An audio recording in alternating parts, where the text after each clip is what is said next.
ভোলানাথের চোখে জল, অলৌকিক ও চাঞ্চল্যকর ঘটনাটি ঘটেছে বোলপুরের কালিকাপুর সংলগ্ন জোড়াসাঁকো ক্লাবে।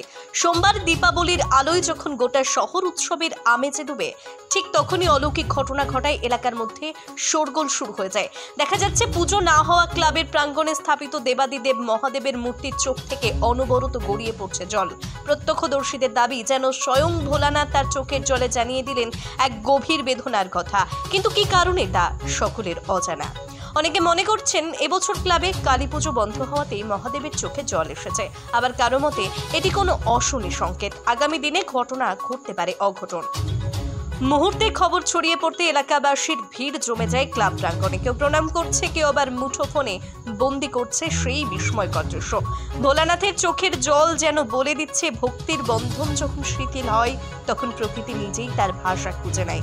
এলাকাবাসী জানিয়েছেন এই ঘটনার পর দ্রুতই তড়িঘড়ি মা কালীর আরাধনার ব্যবস্থা করা হয়েছে ক্লাবে, যাতে শান্তি ফিরে আসে স্থানে। অন্ধকার অমাবস্যার রাতে দেবতার চোখের জল, এ কি কেবল কাকতালীয় নাকি সত্যি কোনো প্রলয়ের পূর্বাভাস? উত্তরটা আপাতত রহস্যই থাক। CCTV news, Bolpur.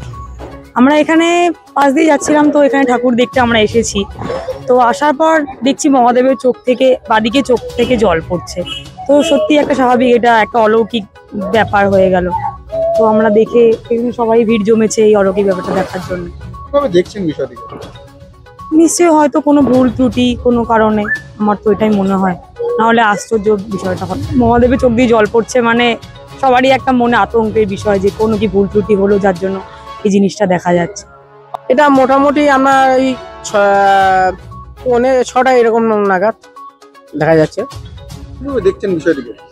বিষয়টাকে মানে বিষয়টা খুব একটা ভালো চোখে দেখা যাচ্ছে না। পুরো চোখে জল মানে তো একটু খারাপ জিনিসই। পাড়ার লোক ভাবছে কিছু একটু ভুল বোঝাবুঝি হয়েছে হয়তো।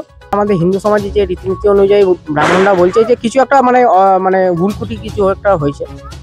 তো করার না, ঈশ্বরের সাথে তো সবাই পেরে উঠতে পারে না। আমরা ভুল হয়েছে সেটা আমরা বুঝতে পেরেছি, সেটা আমাদের ক্লাবের তরফ থেকে মায়ের কাছে বাবার কাছে ক্ষমা চেয়ে তারপরে আমরা আবার পুজো শুরু করে ঠিক বলে মনে হয়। যে জোড়াসাঁকো ক্লাবে ঠাকুরের শিব ঠাকুরের চোখে জল পড়ছে, সেইটা শুনে আমিও দেখতে এলাম যে সত্যি তাই নাকি। তাতে হ্যাঁ, এসে দেখছি সত্যি তাই জল পড়ছে। সেটা কি কারণে তা আমরা বলতে পারছি না। তো এখানে এসে শুনছি বলছে এখানে পুজোটা হতো কালী পুজো, এবারে বলছে নাকি কালী পুজোটা আনা হয় নাই, তার জন্যও হতে পারে।